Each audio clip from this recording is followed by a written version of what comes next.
I don't think it's a stretch to state that there is a surplus of political content online. Debate bros, commentary channels, pretentious video essayists, it's an endless stream of chatter, engagement, and information. Which is good, right? People should be informed. People should discuss how to negotiate and manage power through the blind veil of digital spaces. And even if the means of discourse is indirectly brought to you through billion-dollar companies that would very much like to preserve the status quo, surely we're just doing the best with what we have. You can't change the system by working outside of it, right? But is online politics in its current form really doing anything? I'm going to argue no, or at least it isn't enough. I believe that a majority of political content online is at best promoting apathy and at worst actively playing into the systems that, at least on the left, it often criticizes. Despite infinite digital attention given to the poly crisis, a cluster of related global risks with compounding effects, the radical reformations required to tackle these issues have not yet happened. The revolution will not be live streamed.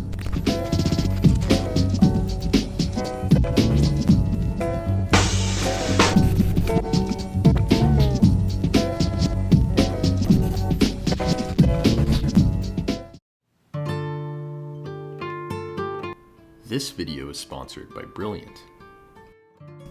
On the topic of trying to understand the world, personally, I can feel pretty lost when it comes to trying to get a grasp on many topics you see discussed online. AI, coding, and data analysis rule the ways in which we interpret and consume information. These topics do sound complicated, but thankfully there's an easy way to learn about them in order to stay informed. Brilliant is by far the best way to learn math, data science, and computer science interactively. This is largely due to its interactive and fun lessons that go over both basic and advanced topics. Whatever your skill level, Brilliant customizes content to fit your needs and lets you solve at your own pace. This is helped by guided learning paths that keep you focused while learning seemingly difficult concepts, and new lessons are added every month. I'm a huge fan of Kurzgesagt on YouTube, and I was pleasantly surprised to find that they have their own course based on their videos. As somebody morbidly curious about rabies, I've really enjoyed their lessons on the rabies virus, and I've learned a lot about viruses and genetics in general. By visiting the link brilliant.org/Sisyphus55, you can get started free for 30 days, and the first 200 to sign up will get 20% off an annual plan.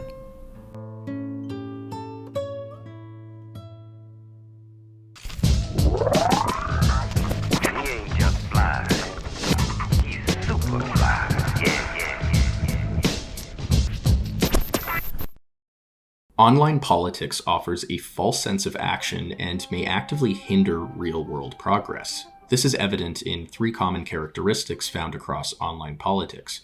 Here I'll define online politics as the content generated by influencers, content creators, and talking heads who people usually go to for infotainment on local and global issues.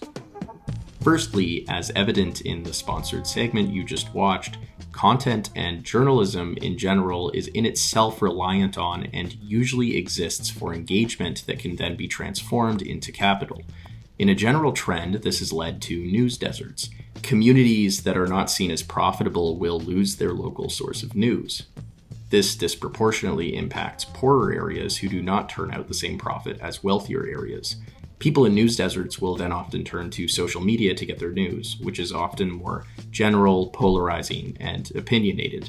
This in turn increases the odds of those in news deserts making misinformed political decisions and ending up in filter bubbles. And this is how ended up on the walls of the Capitol.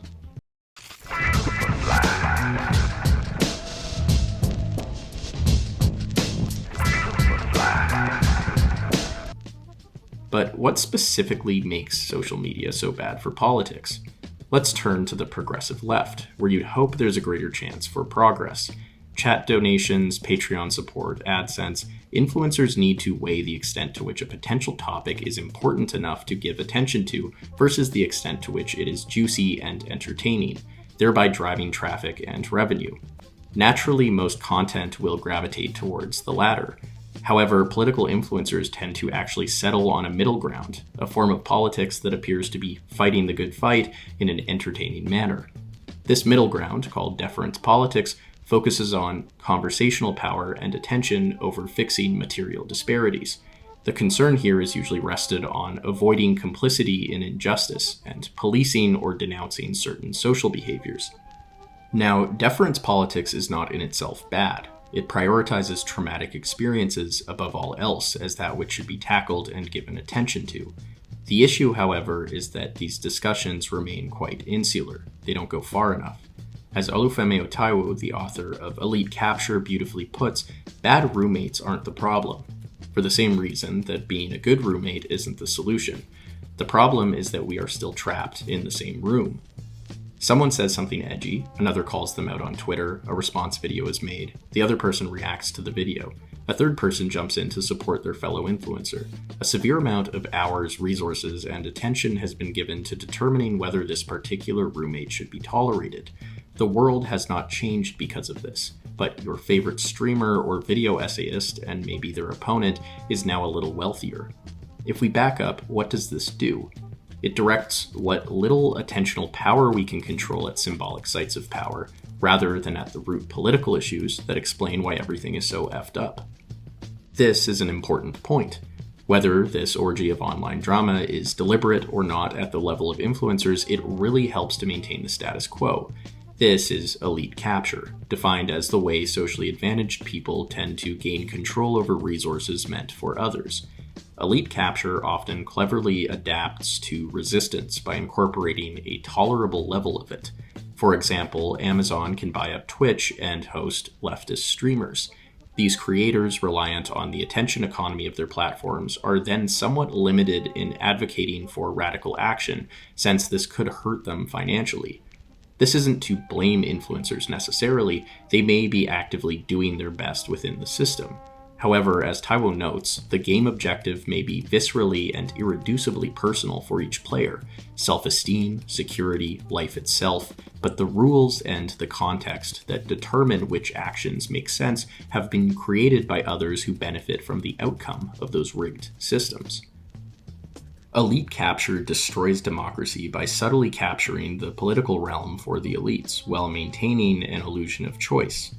And even in non-traditional spaces of political action, elite capture works its magic.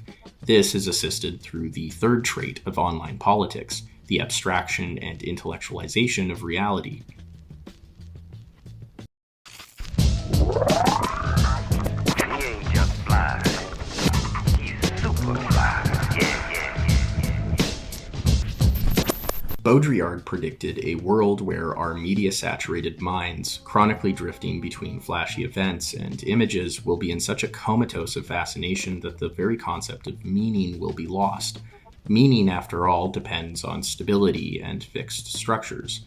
We are now in the habit of perceiving reality in terms of attraction and surprise.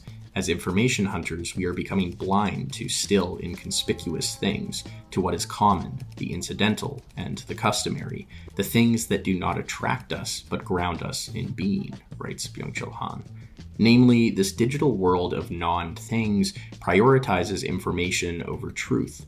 Whereas truth is stable and durable, information is unstable and evades the ability for us to linger on it, to truly process and reflect. This is evident in how much of online political activity appears to be more about playing than acting. Whereas action breaks with the present and brings something new, play does not interfere with the present. Action involves resistance, whereas play resists real resistance. Why does this happen online? Well, there's a real difference between knowing that the stove can burn you when you touch it versus actually experiencing the burn of the stove. Where the former is theory, the latter prompts immediate action. Get your hand away from the stove. Online spaces give us information at the loss of truth. There, we don't experience truth, but rather information. We know of a war in Ukraine, the climate crisis, and police brutality, but many of us don't know it truly. Truth prompts action.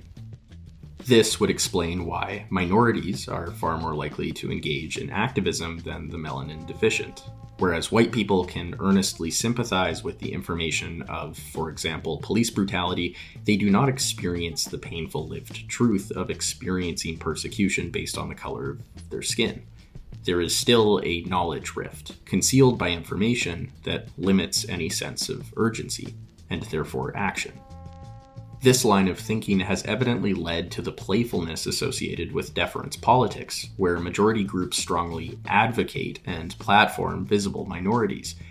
This form of coalition politics, while important in valuing the knowledge embedded in lived traumatic experiences, isn't enough if we wish to prompt real action, even if those platforming may feel like they're doing more than enough. In short, online politics has brought us poorly informed voters, the capture of activism by elites, and a false sense of action. Thank you for watching. Of course, I'm not going to leave it at that.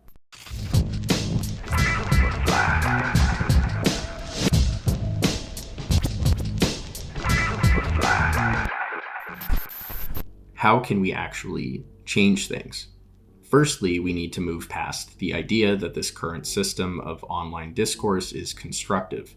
Consuming and supporting content that supports our political bent can give us a false sense of progress. At the end of the day, it is theoretical progress. The spirit of rebellion can exist only in a society where a theoretical equality conceals great factual inequalities, writes Camus.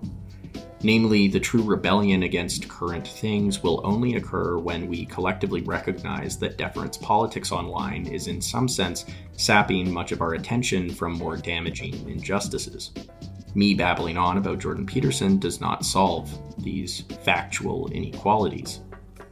From this, we need to transition from the abstraction of information to the concreteness of truth. Theory is important, conversations are important, and there's a multitude of useful Twitter threads and genuinely insightful videos and live streams that have helped me informing my views. But it's still mostly theory. There will still be lead in our water unless we do something about the pipes. A necessary push through both tangible experience in the real world outside of digital spaces, as well as through a lingering interaction with art that is born out of a genuine experience of suffering, can help this process. This is where we encounter truth. We need to know in our hearts, and not just abstractly, that we are bonded by suffering, and revolt is heroic defiance to whatever oppresses us. What does this look like exactly? In psychoanalysis, our encounter with suffering and the need for change often comes in four forms. Firstly, there is the withdrawal of the self from reality, in which we numb ourselves to the truth through dissociation. Secondly, we may engage in some sort of divinity, believing ourselves to be closely aligned with something larger and spiritual. Thirdly, we may renounce ourselves in the service of historical necessity, soullessly sacrificing our subjectivity to a revolutionary cause that we believe is guaranteed to bring salvation. And fourthly, we may simply destroy everything, including ourselves, out of a sort of surrender to nihilism. The first two, dissociation and spiritualism, tend to sustain the status quo through inaction. The third, turning oneself into an instrument for a cause, is often too fraught with grand statements on human nature, society, and the future to guarantee that such a sacrifice will pay off. The final one, while certainly a form of action in terms of destruction, is also really just rage quitting. The simple fact is we don't know how this will all end. Why give up? Why add to the suffering?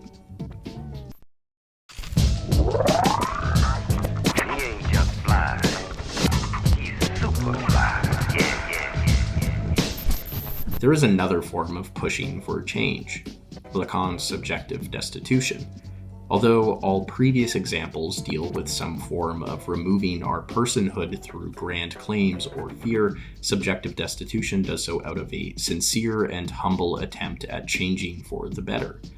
As engaged subjects, we have to act with a view to the future, but for a priori reasons, we cannot base our decisions on a rational pattern of historical progress, so we have to improvise and take risks. One example of subjective destitution does not come from the bourgeoisie or those with the time to chart a seemingly nuanced revolutionary course. Nope, it is actually reflected in healthcare workers during the pandemic. Without any guarantee that their actions would help in the end, without much help or guidance, and many times without any sense of hope, these workers improvised with what they had in order to deal with what was in front of them. They could not deny the truth of suffering. They acted out of urgency. On a personal level, we need to adapt this sort of selflessness and humility that confronts the present without any claims on the future, to take things one day at a time. This is the sort of constructive politics that Taiwo suggests as an alternative to deference politics. Constructive politics is the pursuit of specific goals rather than focusing on complicity in injustice. It involves multitasking, tearing down, and building up. Instead of playing whack-a-mole with injustice or redecorating our prison walls, we need to break these walls and build a better world. In terms of online spaces, this means the channeling of attentional resources to situations that can be improved. As he notes, information networks aid effective political action and can constrain the system's violence. Rather than compulsively monitoring the internal politics of BreadTube or Twitch or your own Discord server, it is up to those with influence, including myself, to actually adapt this approach and channel our limited energy and attention to specific goals in the real world. This does not mean the end of theory or discourse. We need these discussions, pessimism of the intellect and optimism of the will. I look to someone like B.R. Ambedkar, a famous Indian politician involved in drafting the Constitution, as a good example. Ambedkar had studied under John Dewey, a philosopher under the school of pragmatism. Despite the constant theoretical squabbling inherent in pragmatist thought, Ambedkar nonetheless took certain principles that he had learned under Dewey, such as nurturing human personality and a skepticism of supposedly timeless values, and he applied them to battle against the caste system in India. Being an untouchable himself, Ambedkar was applying theory to tear down by criticizing the caste system and build up through drafting a new constitution, a movement against an injustice, a tangible and concrete truth he found to be deeply personal. Another example can also be seen in Camus' conclusion of The Rebel, where his endorsement of trade unionism reflects the sort of concreteness that constructive politics requires. Far from being a form of romanticism, rebellion takes the part of true realism.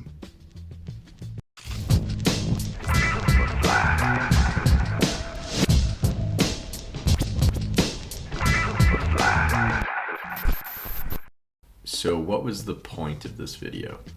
Firstly, this wasn't an attack against streamers or other online personalities.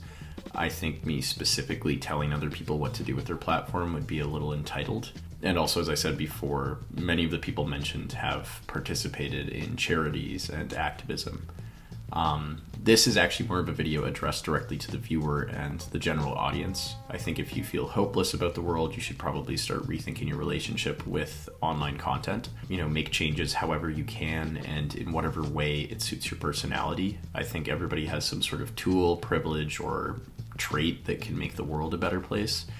And if everyone did what was supposedly insufficient, I'd like to think that it would eventually become sufficient in some way.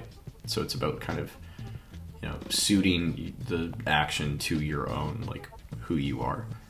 For me specifically, I don't really think I'm that great of an orator in front of a lot of people. I get really anxious at protests, and I'm not great with coordinating events. However, I do have an interest in psychology and philosophy, and I also have this channel, which is pretty much a megaphone. I can hold up to hundreds of thousands of people. In making this video, I kind of wondered how I could use this specific tool for some sort of change. How can I responsibly direct attention towards issues that need action? One of my favorite cheesy quotes is, "The best time to plant a tree was 20 years ago, the second best time is now." So that's why I'm going to start a bi-weekly stream / podcast called Planted, where we ask you a specific question, namely, if you had an audience of this size, what sort of specific issue would you want attention to be directed to in order for change to happen? You guys then vote on the issue, and the top comment will be what is covered in the stream. And I couldn't do this alone, and I'm super happy to introduce a friend of the channel, Kaylin. Kaylin is a community leader and social critic who is currently majoring in psychology, and he's very focused on the future of youth politics, so we have quite a lot in common, and he's better with like event coordinating and organizing these things. It'll just be more fun to have a conversation than me just talking. Specifically, we're going to cover an issue, going over some of the facts, and then in order to make it a bit more like fun, we'll cover a piece of art, whether it's a film, book, album that's related to the issue. So I guess it kind of makes it kind of like a book club, and I encourage you all to follow along. And then at the end, we will talk about a specific channel for change, or like a specific like way to engage with the issue. You know, it could be community action, volunteering, fundraiser, so you all have a direct way of constructively tackling the issue. And ideally, we want to eventually like build from this and have a community where there's like different hubs of people that can focus on specific topics, whether it's environmentalism, racial injustice, you know, anything really. And then ideally, we want to track progress being made that's coming from the stream, but we'll just see how it goes initially. And we're going to stream every Thursday evening at 6 p.m. Eastern, starting this week. So it'll be September 21st. The topic this week is something Kaylin was really focused on, which is the disproportionate amount of black people that are being arrested for marijuana possession in Texas, although this is a wider issue across the states. And the film we're going to watch is Judas and the Black Messiah. And, you know, definitely check it out if you have the time and if you want to follow along with our discussion. So we will see you then, and thank you for watching this very long video.